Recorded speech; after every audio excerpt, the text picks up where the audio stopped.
Hello and welcome to our reflection for this week. Back in the early 1960s, when we were living in London, and I was very young, just starting my junior school life, my mother and father said, let's try out a section of the M1, which was a very new road. And so we drove from London up to St Albans for the day. And I really enjoyed it. The Roman name for St Albans is Verulamium, very near where the current city is. And there are still remains there, Roman remains, and we visited those. And I was fired up by this visit because it was the year when we were looking at From Cavemen to Vikings, the R.J. Olmsted book, and focusing quite a lot on Roman Britain. And I can remember sitting in the back seat of the car coming home saying, Verulamium, Verulamium to myself and loving the sound of it. Well, some 10 years or so after that, actually when I left school, I worked for a year near St Albans with children with emotional problems as a community volunteer. And occasionally I used to go into the city and go to evensong on a Sunday in the Abbey.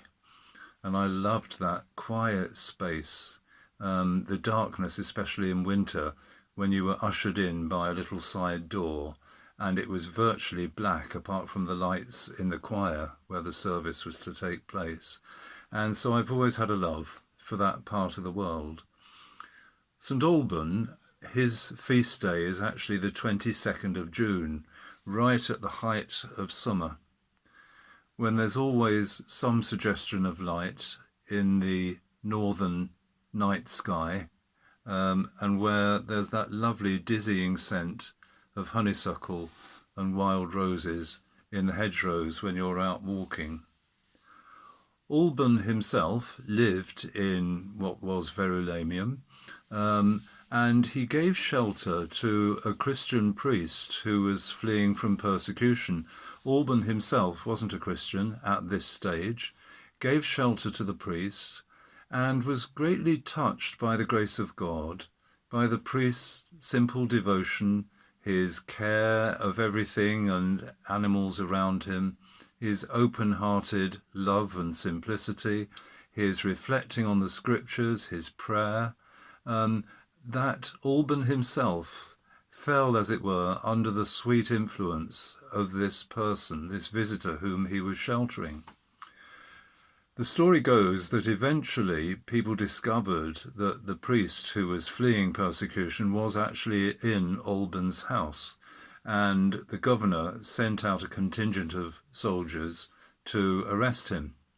And Alban, realizing why they were there and what they were coming for, on the spur of a moment, because the priest was elsewhere in the house, on the spur of the moment, put on the priest's distinctive vestment and presented himself at the door and said to them that he was indeed Alban.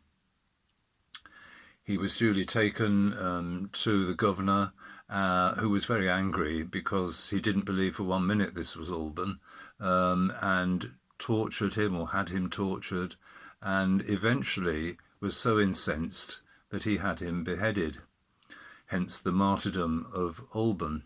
We don't know what happened to the priest himself, but it's a lovely story. It's a super story to do and to act through with children. You might think that some of the issues are a bit bloodthirsty, but they love it. I used to do it with the alb, or something simple like my stole. I used to take that in. So we had somebody who was the priest, we had somebody who was Alban. We created the space by simply imagining the house and building it up in our minds, and went through the story, and we stopped the story at certain points, and we talked about looking at the priest's life of simple prayer and devotion and service, and how that influenced Alban gradually. And then the evening came when the soldiers rapped on the door, and Alban knew that his priest friend was sleeping at the back of the house. And so on a spur, what did he do? You got super answers. I remember one lad saying, well, it's quite simple. He got hold of a sword and he bashed them all up. Well, that would have given us a very different start to the life of the church in Britain.